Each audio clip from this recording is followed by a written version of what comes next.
Gente, eu queria agradecer a vocês todos. Nós estamos começando mais um Siga Jorge aqui. Peço mais uma vez que vocês me acompanhem nessa história toda, se inscrevam no Jorge Viana Acre, Siga Jorge, e também toca aquele sininho que você vai ser avisado quando tiver novo vídeo. Os vídeos são sempre dia 10 e dia 20. Mas hoje eu tenho um baita de um privilégio. Vou bater um papo aqui com o Daniel Zen. E o Daniel é um amigo, é uma figura muito querida da área da cultura, músico, de uma família tradicional do nosso estado, e agora também está sendo muito comentado o nome dele, óbvio, por um chamamento para uma nova missão política, mas não é disso que nós vamos falar. Vamos falar aqui de vida, da história do Daniel. Quem não conhece vai conhecer um pouquinho agora. E aí, Daniel, seja bem-vindo, é um prazer enorme. E eu queria que tu começasse já assim de cara, contando um pouco do que o pessoal não sabe, né? Da tua família, da tua vida, um pouquinho aí. Depois a gente vai conversando sobre outros assuntos também, mesmo nesse tempo de sofrimento, de pandemia, que a gente lamenta tantas mortes, mas vamos pedir a Deus que logo, logo esse tempo difícil passe, né? Então, Daniel, bem-vindo. Um prazer falar contigo, amigo. E aí, Jorge, tudo bem? Prazer é todo meu, cara. Que bom que a gente está aqui no teu canal e podendo conversar com as pessoas que te acompanham, que te seguem.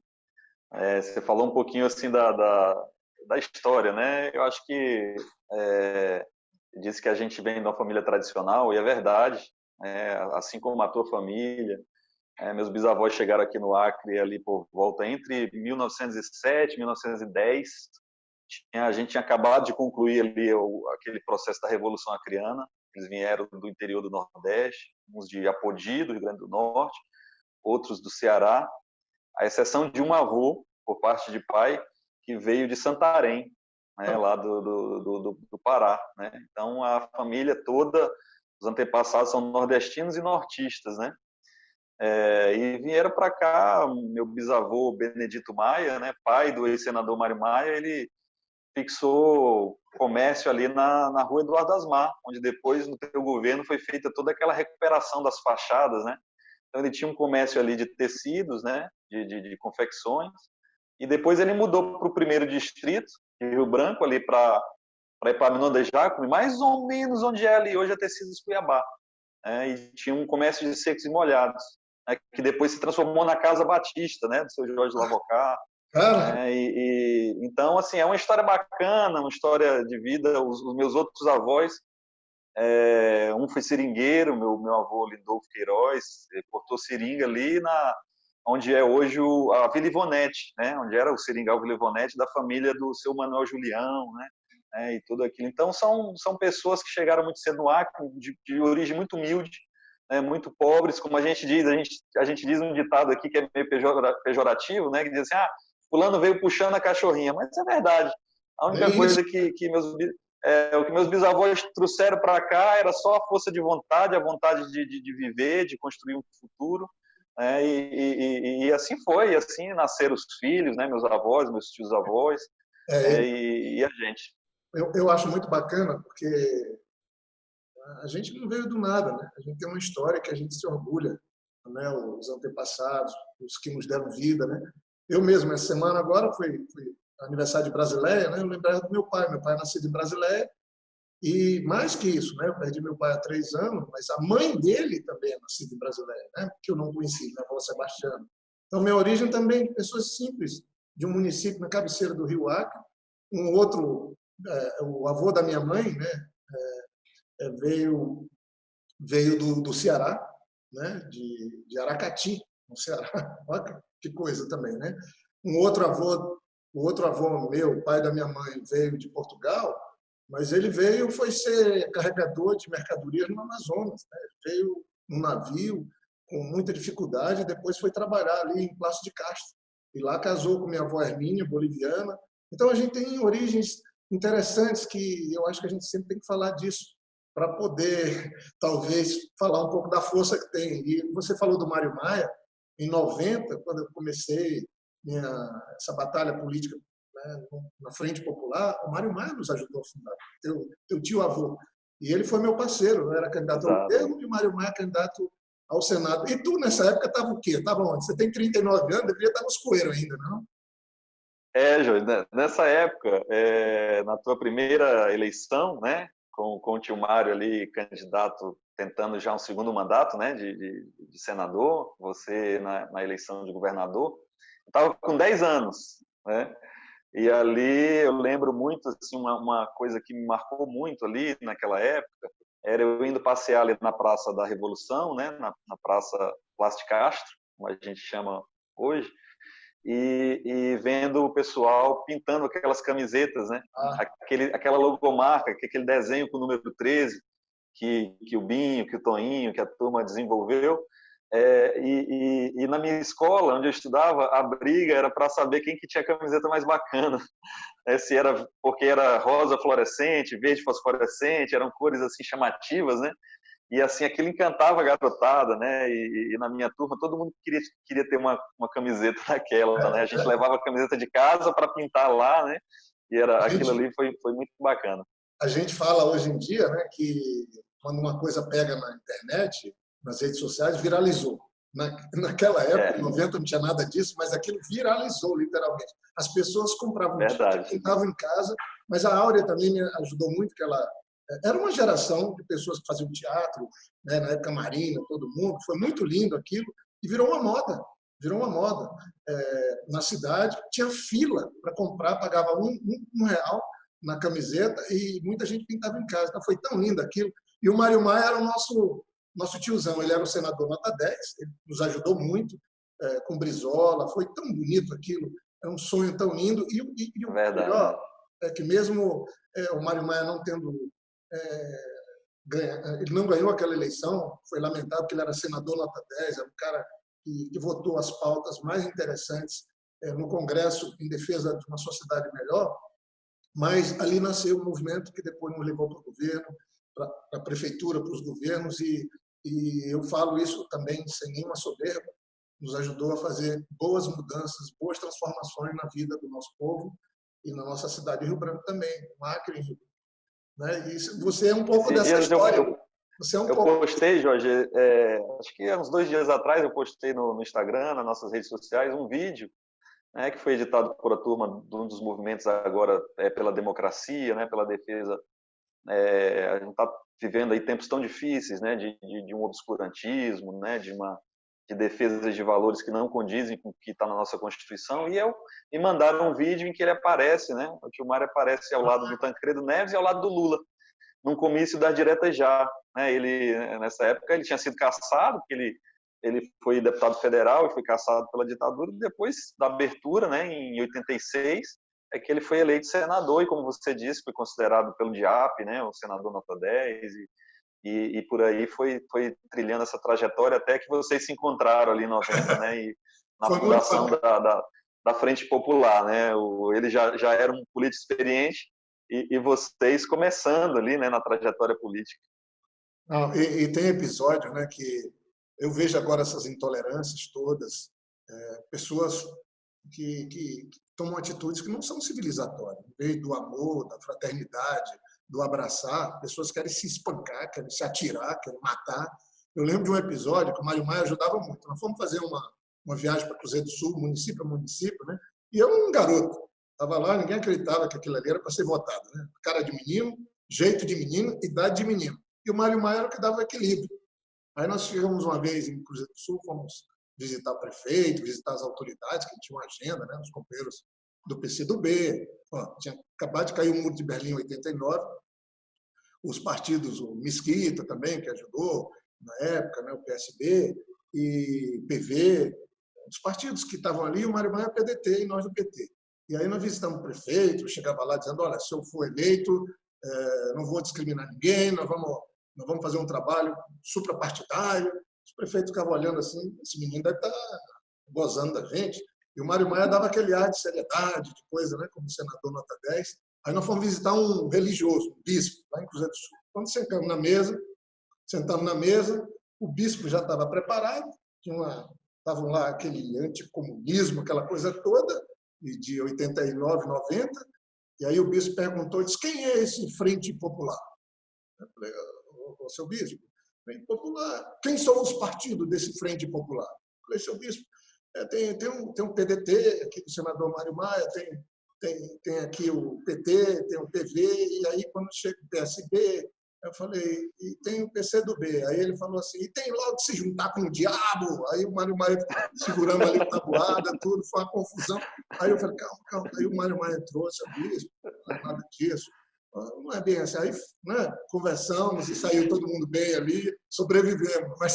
Mas o Mário Maia foi muito importante. Agora, e você, como é que tu entrou nessa coisa da política? Foi pela cultura? Porque você é um cara que, você também, é bom falar aqui, você é músico, né? Tinha banda, depois virou, parece que um empresário. O Arão é que me conta umas histórias aí da época de vocês. Mas como é que foi isso, essa coisa da música, da cultura e da política para ti?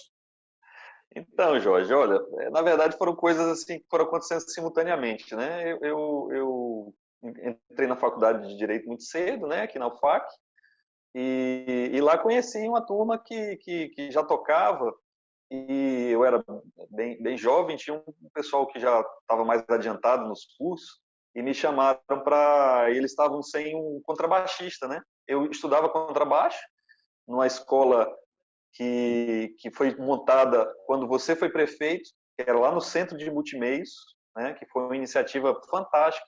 Quando o Toninho foi presidente da Fundação Garibaldi Brasil, ele montou o Centro de Multimeios para dar um suporte para as Ali foi escolas, né? Era a foi, educação com a cultura junto, né? foi Binho, O Binho com o Toninho. Binho e Toninho. A gente fez um trabalho muito Exato, legal, pegando aqueles prédios antigos que tinham ali na época, que exatamente, e fizemos o Centro de Multimeios, né? Educação e a Fundação Garibaldi Brasil. exato, Binho foi muito importante e o Toninho também nesse projeto. exato. E aí eu era aluno de contrabaixo e conheci essa turma e o pessoal estava precisando de um baixista, porque o baixista deles tinha viajado, tinha ido morar fora, e essa turma era a turma da Estação Zen. E aí o pessoal começou a dizer, é o Daniel da Estação Zen e virou Daniel Zen, né? Daí é que vem o apelido. E comecei como músico, tocando, aí depois a gente começou também a organizar um movimento para realizar festivais. Foi aí que nasceu o Festival Guerrilha, depois o Festival Varadouro. Né? E nesse movimento, aí tinha épocas que eu não estava tocando, né? Porque na música é assim, a gente tem uma turma e a turma vai, toca com uma época, depois toca com outro. Então tinha época que eu não estava tocando, quando eu não estava tocando, eu estava ajudando, né, as bandas. O pessoal fala de empresário, mas na verdade não era empresário, né? Porque dinheiro mesmo não rolava nunca, a gente era despesa, né? Prejuízo. Mas eu ajudava na produção, né? Eu ajudava a produzir os shows, ajudava na agenda, né? Eu ficava ali meio que sendo aquele cara que eu faz tudo, né? Quando eu não estava tocando, como músico, eu estava ajudando na produção. E daí, acho que por conta... Aí eu trabalhava nessa época também, fui estagiando, né? Eu estagiei em vários órgãos públicos. Eu lembro que eu estagiei no teu primeiro ano de governo, lá na Secretaria de Florestas. O secretário era o Carlos Vicente. Carlos Vicente. O meu chefe era o Fadel, o Arthur, né? Eles que coordenavam a gente ali. Eu lembro muito que a gente ajudou, eu e outros colegas estagiários na época. O Léo de Brito foi meu colega de estágio, a Jussiane, esposa dele, né? E eu lembro que a gente ajudou a montar os primeiros processos do subsídio da borracha, né? Ali quando foi aprovada a lei, né, do subsídio da borracha, o processo do subsídio federal também. Aí a gente foi, assim, ao mesmo tempo que estagiava de um lado, cursava faculdade à noite, estagiava de manhã, às vezes de tarde, fazia faculdade à noite, e nos finais de semana a gente estava sempre envolvido com as bandas, né, na produção de shows, dos festivais. E aí foi quando eu acho que o Binho olhou para aquilo ali e disse, eu vou chamar esse menino para me ajudar aqui na Fundação Elias Mansur. Mas aí nessas alturas, antes disso, eu já tinha prestado concurso, enfim, uma história bacana. Não, então, é tão bonito o que tu estava falando que eu queria interromper, mas não queria, porque é chato a gente ficar interrompendo, mas é porque eu quero aprofundar até um pouco mais. Quer dizer, essa coisa toda da cultura, daquele movimento cultural que nasceu de uma política pública de multimeios, de estimular, eu acho que foi um trabalho na cultura, foi essa tua capacidade de estar estudando, fazendo faculdade de Direito na UFAC e, ao mesmo tempo, lidando com a cultura, que despertou o Binho de convidar para ser um secretário, mas nesse intervalo você fez concurso também, passou no concurso para gestor público, né? Foi na minha época, eu lembro bem que a gente criou essa ideia porque a gente queria um Estado eficiente, uma coisa que pudesse dar oportunidade para gente talentosa, sabe? Gente que tem que sair daquela coisa de quem indica, mas aquela pessoa que se dedica e ela consegue também ocupar um cargo público. E aí eu dei posse para você e para o Marcos Alexandre, eu acho que, sei lá, 2006, por aí, e você foi o orador da turma lá também. Você foi o cara que fez a fala em nome de todos os agentes, dos gestores públicos concursados que tinham passado. Foi. Alexandre, você passou. Não foi isso? Foi, eu lembro muito bem desse dia, Jorge, tem até as fotografias até hoje, porque assim, eu, apesar de ter feito a faculdade de Direito, eu nunca quis seguir carreira jurídica, né, assim, de magistratura, Ministério Público, sempre admirei, trabalhei muito tempo no Ministério Público, estagiei no Ministério Público Federal e trabalhei no Ministério Público Estadual 4 anos, né, mas a minha paixão mesmo, assim, na parte acadêmica, era o direito administrativo, o direito constitucional, e eu queria seguir essa carreira da gestão, né, na administração pública.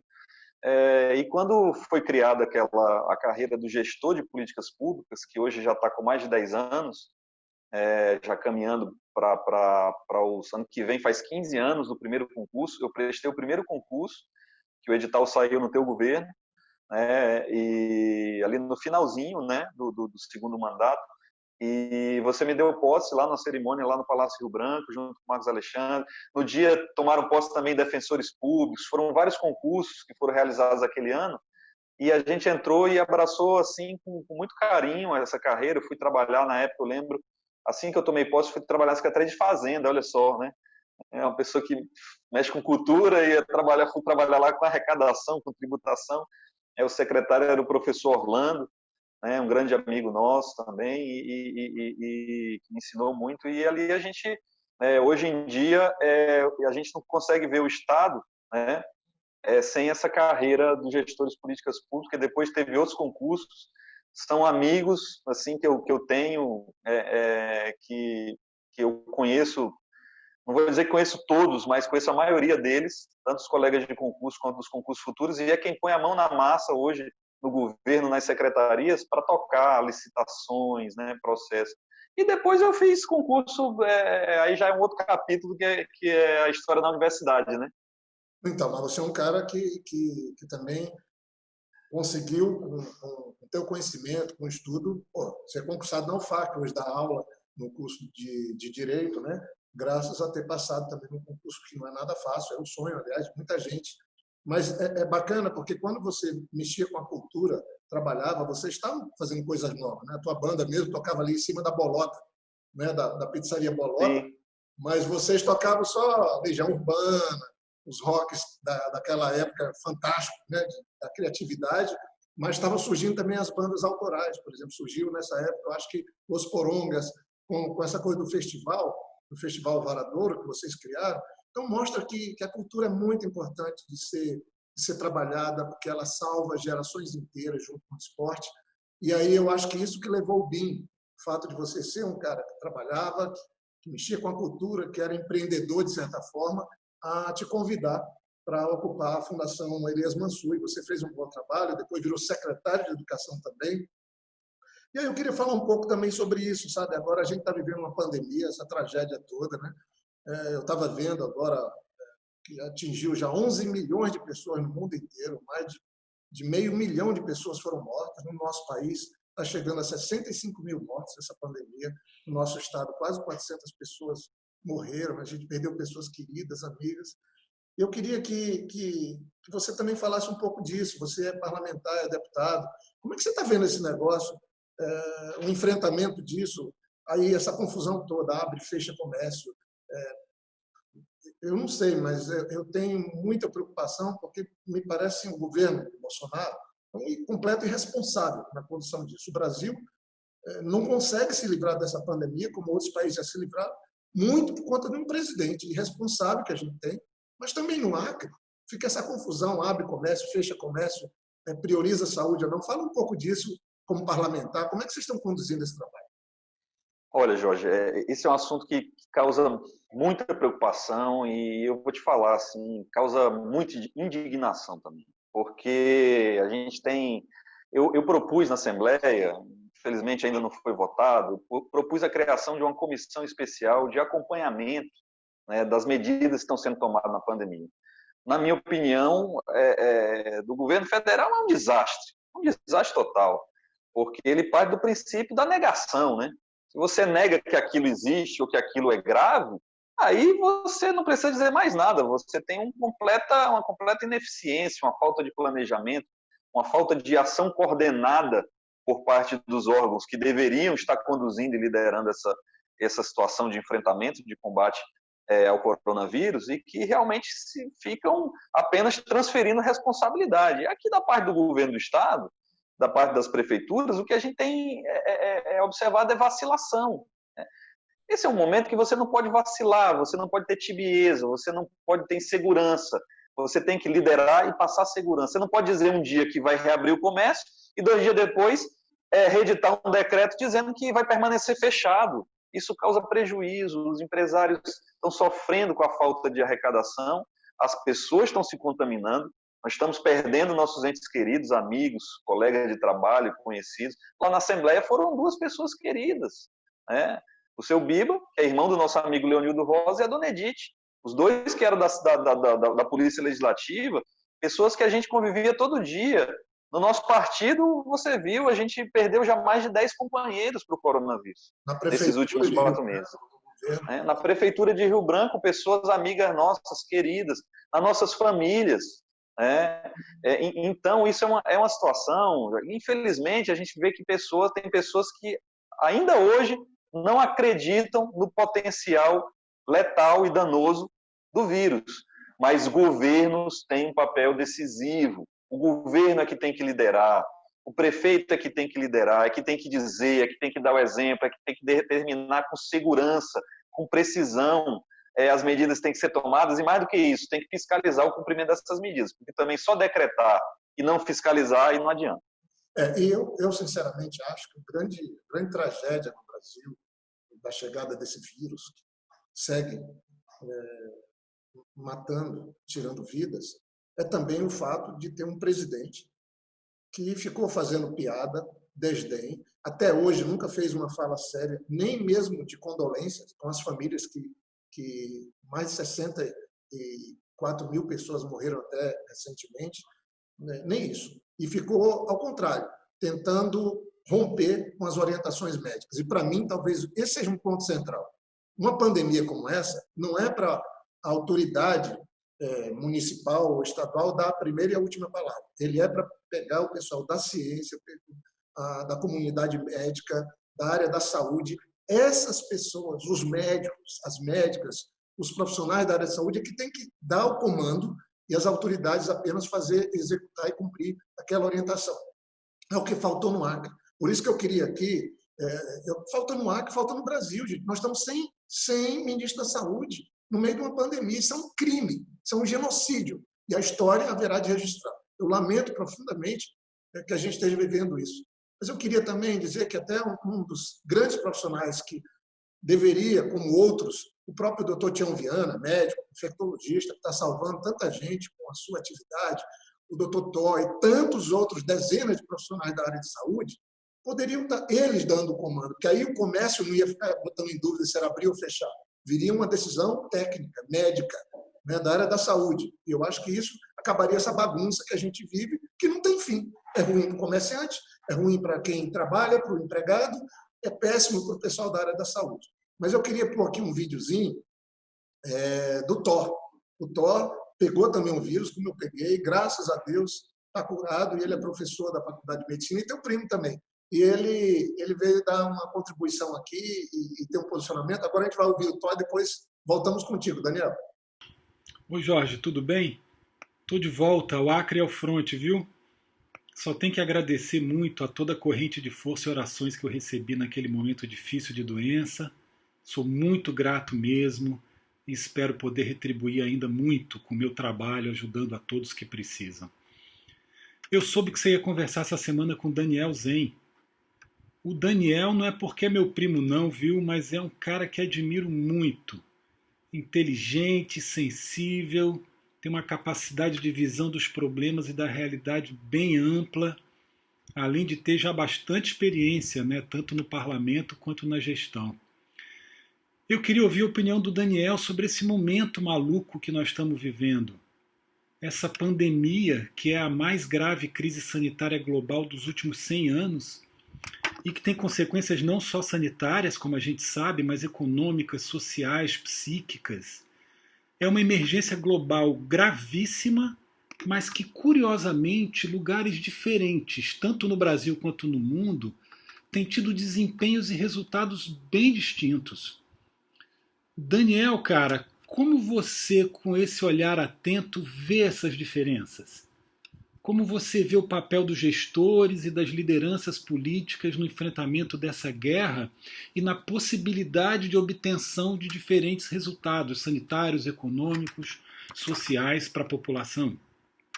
Oh, que legal essa participação do Thor, né? E ele é um dos grandes profissionais, junto com o Tião, com o Eduardo Farias, Genilson, né? Médicos infectologistas brilhantes. Graças a Deus que aqui no Acre a gente conta com eles.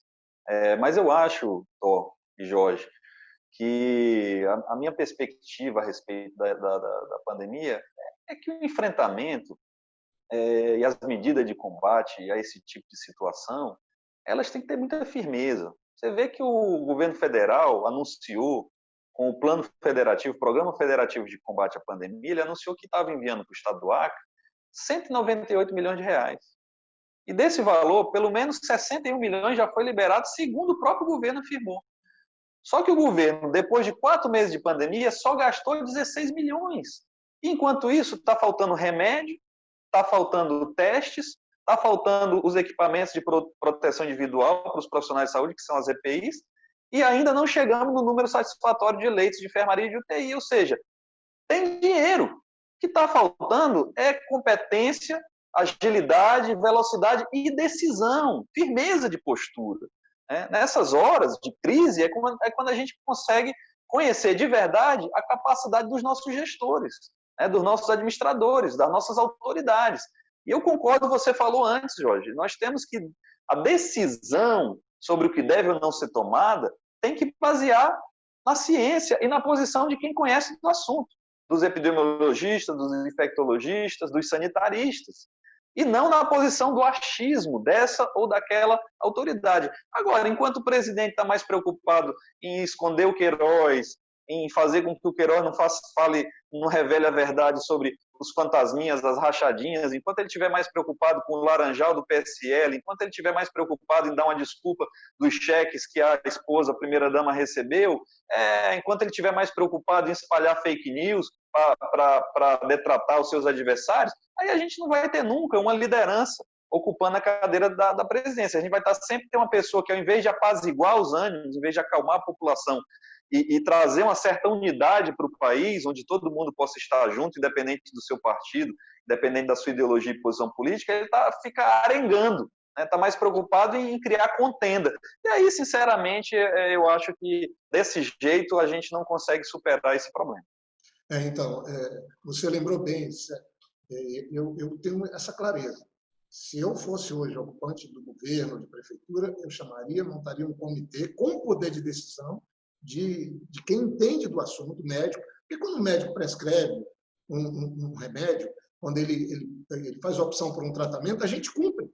Agora, ficar autoridades aí, todo dia mudando de posição sobre abrir comércio, fechar comércio, isolamento social, gente, termina. Quantas vidas poderiam ter sido salvas se o Brasil tivesse feito isso de maneira séria, 45 dias, isolamento total, todo mundo, como fez a Europa, como fizeram os outros países, já estão livres disso. Então, de fato, a gente tem que agradecer os médicos como Eduardo Farias, Genilson, Tião, Thor e tantos outros profissionais que eu queria poder abraçar, enfermeiras, enfermeiros, pessoal que cuida de limpeza, pessoal da área de segurança, para agradecer por eles terem cuidado das famílias da gente nesse período tão difícil. Mas fica claro o seguinte, é muito importante também o que você está falando, tem que ser apurado onde é que esse dinheiro está indo, porque se esse dinheiro fosse bem aplicado, com transparência, certamente estaria salvando mais vidas. Estaria salvando mais vidas. O Hospital de Cruzeiro do Sul de campanha não está pronto, o de Rio Branco demorou 3 meses para ficar pronto e venderam uma propaganda enganosa de que fizeram em 30 dias. Não, demoraram mais de 3 meses para fazer um hospital com dinheiro em caixa. Sinceramente, esses são os mesmos que falam mal da gente, mas quem construiu as UTIs no Acre? Quem construiu o Hospital Regional de Brasileia, o Hospital Regional de Cruzeiro do Sul, os hospitais novos de Tarauacá, de Feijó, com reformulação? Com nós. E não é para cobrar nada, não. Uma hora dessa tem que estar todo mundo juntos.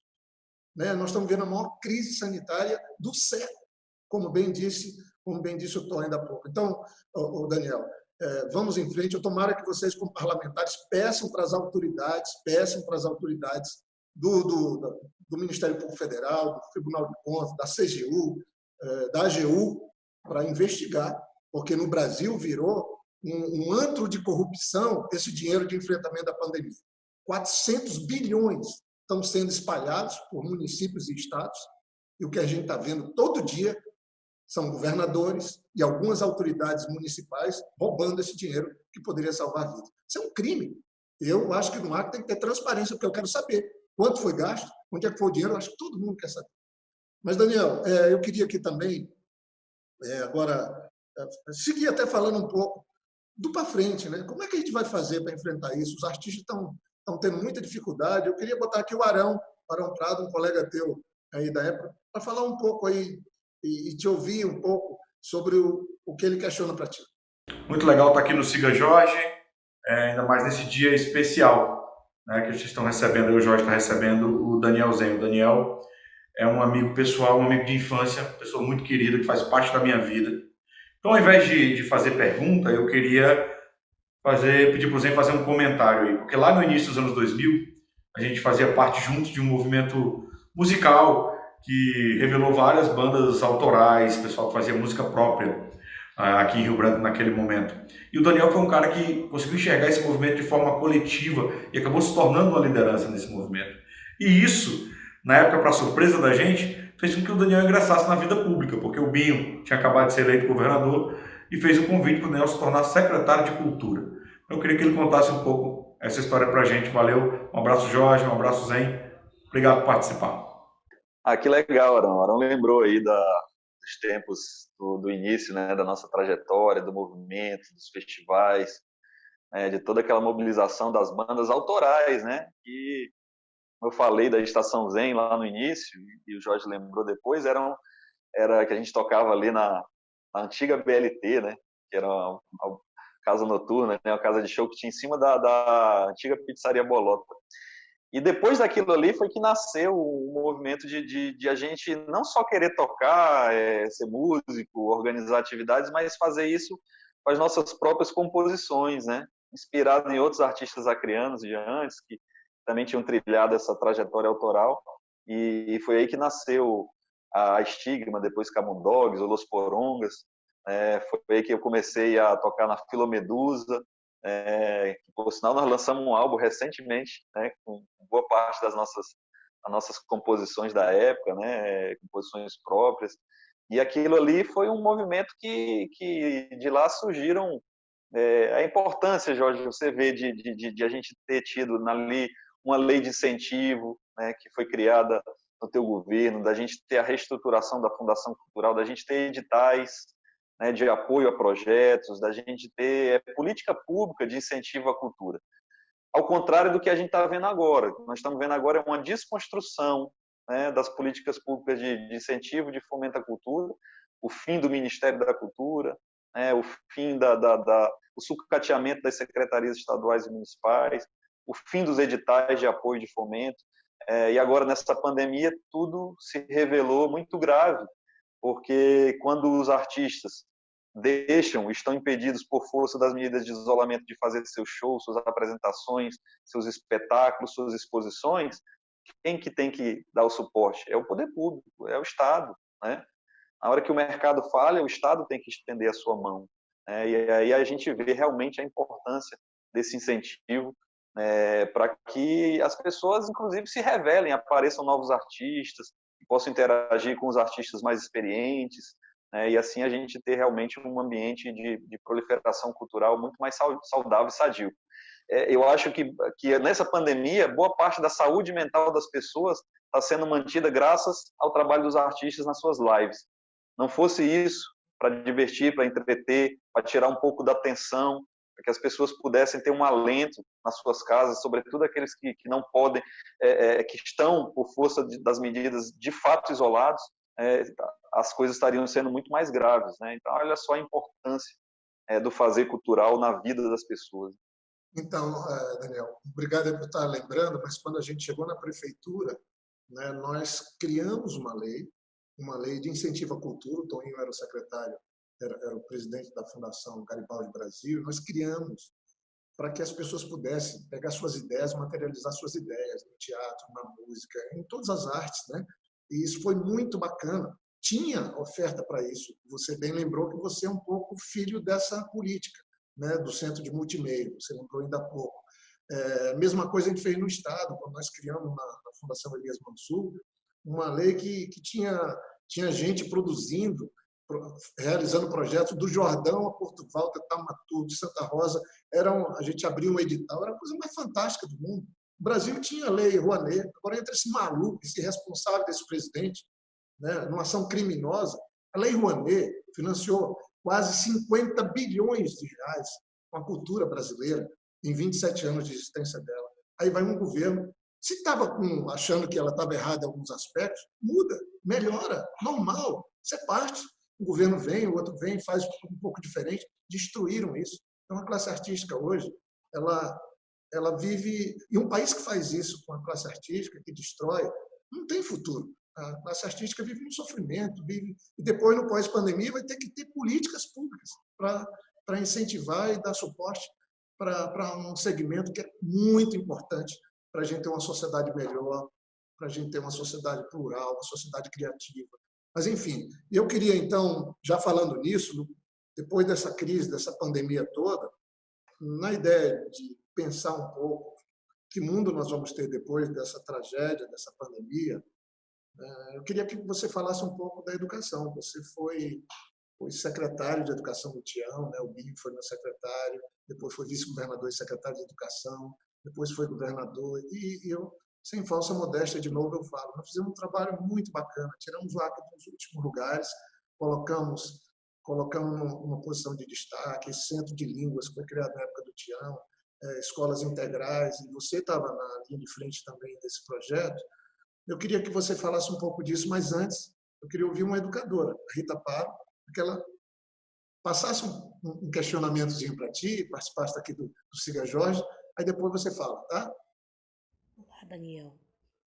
Olha, você foi um excelente secretário de Educação.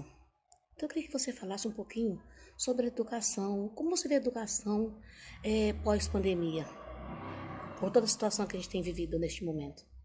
Como você vê futuramente a educação para o nosso Acre, para o nosso município de Rio Branco? Bacana, Jorge, bacana essa participação da Rita. Aí ela toca num ponto fundamental, que é assim, o que nós vamos fazer nesse pós-pandemia, né?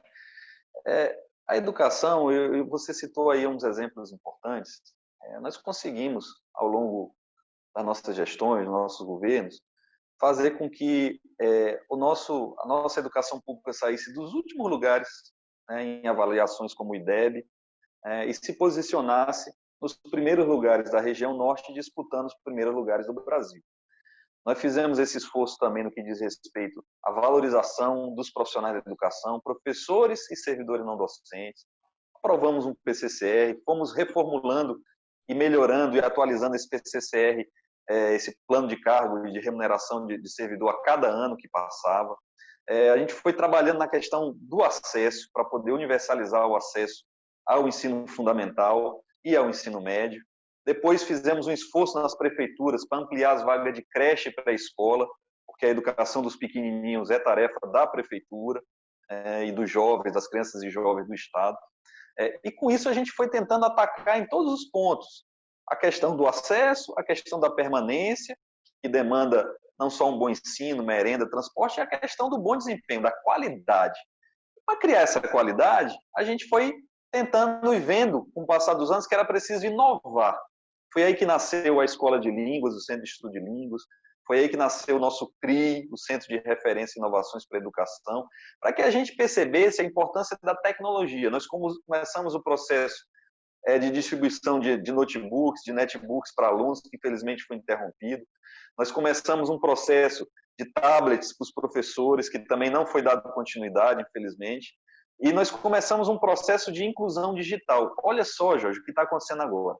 As aulas presenciais tiveram que ser suspensas pela pandemia e nós não estamos tendo tanto sucesso nas atividades não presenciais por conta que o aluno não tem acesso à internet. Às vezes ele tem um smartphone, mas é um smartphone simples, aqueles que trava. Às vezes você tem acesso à internet, tem um pacote de dados, mas é um pacote de dados modesto. Ele não é suficiente para você baixar uma videoaula ou para você assistir um vídeo no YouTube por streaming. Então, a gente precisa avançar e radicalizar na questão da inclusão digital. Hoje, a internet, para mim, é como energia elétrica, é como água tratada, é como esgoto. Ela faz parte do rol dos direitos sociais. Você ter acesso à internet hoje está quase ligado ao teu exercício da tua cidadania, da tua vida, né? Se nossos alunos todos tivessem um computador, se todos tivessem um pacote de internet, e tem tecnologia suficiente para isso, Jorge, dá para fazer. Não é caro hoje. Hoje você consegue, com um orçamento modesto, você dá inclusão digital para os alunos. Então, eu acho que o caminho para a nossa educação é esse. É uma revolução digital que precisa acontecer nas nossas escolas e precisa se irradiar para a nossa cidade. Já pensou a gente conseguir fazer de Rio Branco uma das capitais da região norte mais fibrada da Amazônia, né, e que a gente vai conseguir levar a internet de qualidade para as pessoas? Eu acho que é possível, eu acho que dá aí o caminho da educação é nesse sentido. Olha, que bom, Daniel, porque a gente, mesmo no meio dessa dificuldade, temos que pensar no futuro. E eu não tenho dúvida que o que você está falando é muito certo. Se nós tivéssemos já os alunos com acesso à internet, com um computador, né, ou mesmo com um telefone que pudesse dar conta, as aulas podiam ter voltado. E não vão voltar. Então, eu acho que a gente começou a história com Floresta Digital, Rio Branco mesmo, aí com Marcos Alexandre, em algumas praças. Eu sou defensor de ter internet em todos os espaços públicos, defendo isso faz tempo, e transformar Rio Branco, como você está dizendo, na capital mais fibrada da Amazônia. Não é demais isso. Eu trabalhei muito, eu fui relator da Lei de Ciência, Tecnologia e Inovação quando fui senador. As condições estão criadas, tem dinheiro para isso, mas falta uma decisão política de fazer. Que bom que você, que é parlamentar, está propondo isso, está pensando nisso, porque isso tem tudo a ver com esse mundo novo que a gente vai ter que experimentar e construir depois dessa pandemia. Mas quando eu lembro de educação, com o Binho, a gente construiu sempre um plano pensando nas pessoas, o aluno e nas pessoas. As pessoas que fazem educação são as professoras, os professores, os servidores. E nós fizemos uma coisa que tem gente que fica tentando tirar a casquinha, pegar carona nos outros. Eu tenho horror a esse pessoal que cospe no prato que come. Está cheio lá de vigarista, de pessoas que ficaram ricas às custas do nosso governo, que se deram bem nas carreiras às custas do nosso governo e agora ficam negando. São os negacionistas, aqueles que acham que a Terra é plana. Mas tudo bem, uma hora eles vão ser desmascarados. Não é? Aí ficam inventando história que nós é que levamos. Foi um plano difícil de ser executado, foi caro. Caro, nada é caro quando a gente investe em educação, mas nós levamos a Universidade Federal do Acre para os 22 municípios para formar os professores do Estado, formar os professores do município, professores de área rural, professores indígenas. Foi um plano lindo, o único Estado do Brasil que fez isso. Custou mais de 70 milhões. Eu lembro. Jorge, na época, foram vários programas. O primeiro convênio, nós tivemos o Proformação, o ProSaber 1, o ProSaber 2, o Profi, e começou, você era o governador, o Binho era o secretário, e o reitor da universidade era o professor Jonas Filho. Exatamente. O primeiro convênio foi no valor de 55 milhões. E depois, somando todos, deu muito mais que 70 milhões de reais, eu acho que quase 100 milhões. Eu, como secretário, executei várias tarefas desses convênios, várias ações. Participei de formaturas de turmas que tinham sido iniciadas ainda quando a professora Maria Correia era secretária de Educação no governo Binho. Depois nós iniciamos várias turmas, comigo o secretário, professora Olinda, ali reitora, né, vários outros reitores. Como você disse, tem uns e outros aí que pegam carona e diz que interiorizaram a universidade, mas na verdade a interiorização da universidade, e nossos professores sabem disso. Eles tinham professor, Jorge, de nível médio, em formação de magistério. Tinha professor nosso no interior que nem nível médio tinha. Ele tinha só o nível o ensino fundamental. Nós fomos ajudar eles a concluir o nível médio, a ter o nível superior, e ao ter o nível superior, não precisar fazer um novo concurso.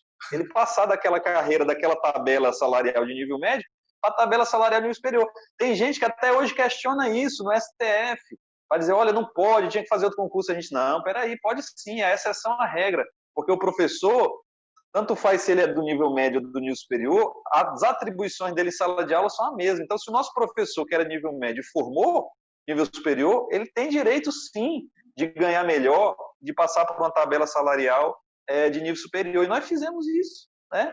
Então, são avanços muito bonitos, né? Que a gente tem muito orgulho aí de ter ajudado também nesse processo.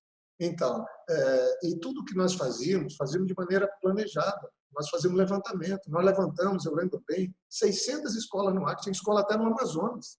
E nós tivemos que trabalhar o Binho, Maria Correia, o Sérgio Roberto, uma turma muito boa que nos ajudava. E nós, quando montamos esse plano, nós tínhamos 2.000 professores leigos, esse que você está dizendo que não tinham formação nenhuma, mas era o que tinha para passar algum conhecimento para as pessoas no interior do Acre. Formamos todo mundo, 100% dos professores. Foi um projeto muito bonito, foi esse esforço que ajudou a tirar a educação do Acre dos piores lugares, dos últimos lugares, para uma posição de destaque. Devemos muito a pessoas como Nalu Almerinda, Cláudio Ezequiel, o pessoal da educação, Manel. Era uma turma boa também do sindicato, que entendeu conosco. Aí criamos um programa de gestores municipais com dinheiro na escola, e sem gestão também não funciona. Então, quer dizer, uma soma. E, lamentavelmente, muitos desses programas são abandonados e muitos desses programas são apropriados indevidamente por figuras que querem se promover na política. Mas tudo bem. Eu gosto de respeitar todo mundo. Quem ajudou pouco ou muito, quem ajudou, ótimo. Obrigado por ter ajudado. Mas eu acho que a história registra o teu papel na educação, que você fez um trabalho muito bacana também, levando adiante o trabalho do Binho, da Maria Correia, de tantos outros profissionais que nos ajudaram. Queria aqui, Daniel, também colocar mais uma última, já estamos aqui com um tempo, por mim eu ficaria mais tempo, né? Porque nessa conversa, mas eu queria que você falasse um pouco como é que vai ser, depois que tudo isso passar, a cidade pós-pandemia, a mobilidade na cidade, como é que você vê Rio Branco e os próximos passos que nós temos que dar do ponto de vista da gestão pública, ou mesmo nós, como cidadão, devemos dar para termos uma vida um pouco melhor depois dessa verdadeira guerra, depois dessa tragédia que é essa pandemia que nós estamos ainda enfrentando. Olha, Jorge, eu acho que o desafio do pós-pandemia, ele não é só na educação, ele não é só na saúde, ele não é só na assistência social, ele passa por diversas dimensões da gestão pública, e sobretudo da cidade, que é onde a gente mora, é onde a gente vive, é onde estão nossas relações mais próximas, da nossa família, dos nossos vizinhos, dos nossos amigos, nossos colegas de trabalho. Nós precisamos construir um ambiente nas cidades que seja um ambiente prazeroso, da convivência pacífica, sem ódio, sem obscurantismo. E para isso a gente precisa pensar na qualificação do ambiente urbano e rural das cidades, que passa por várias coisas. Por exemplo, uma cidade precisa de um compromisso com aquilo que é essencial. O primeiro de tudo é você ter uma cidade sem buraco, uma cidade limpa, bem iluminada, um transporte público ágil, barato e eficiente. Eu acho que essas três coisas são quase que três pilares, porque as pessoas vão cobrar isso, por exemplo, do prefeito ou da prefeita. Eles não vão cobrar isso do governador, do presidente.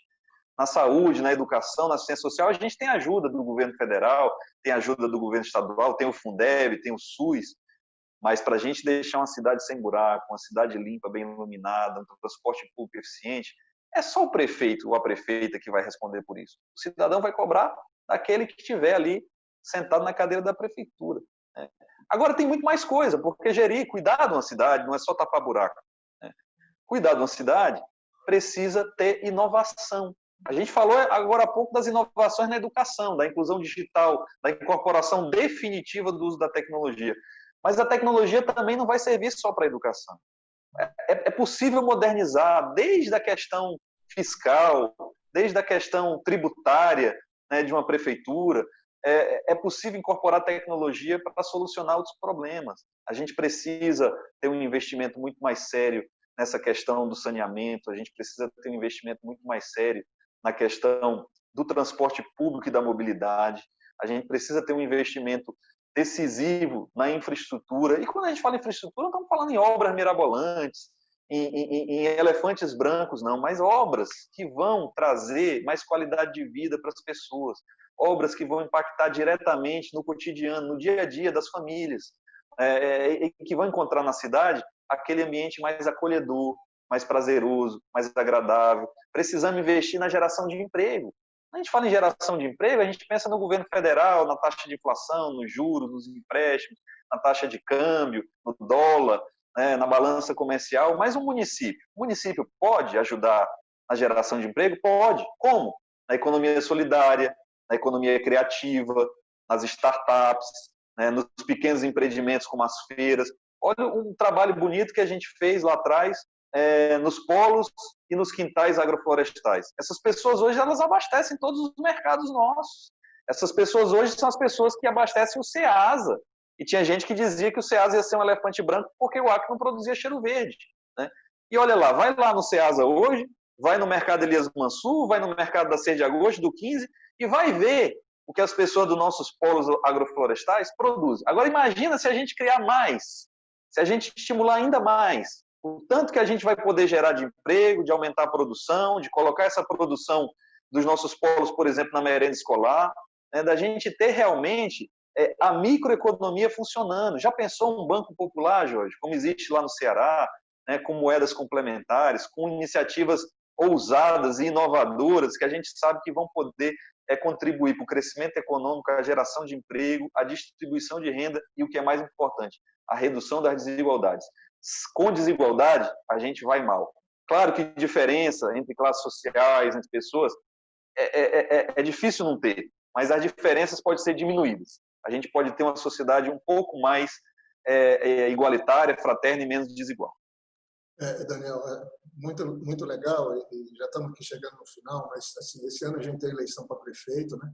E eu fico, porque todos nós moramos na cidade, a gente tem amor pela cidade. Quando a gente foi fazer ciclovia, parques, foi fazer o primeiro centro de saúde de Rio Branco, cuidar das nossas escolas, moralizar a prefeitura, cuidar do prédio da prefeitura, cuidar das pessoas, da limpeza da cidade. A gente fez isso com uma palavra cuidado. Foi muito bonito, eu adorei ter sido prefeito.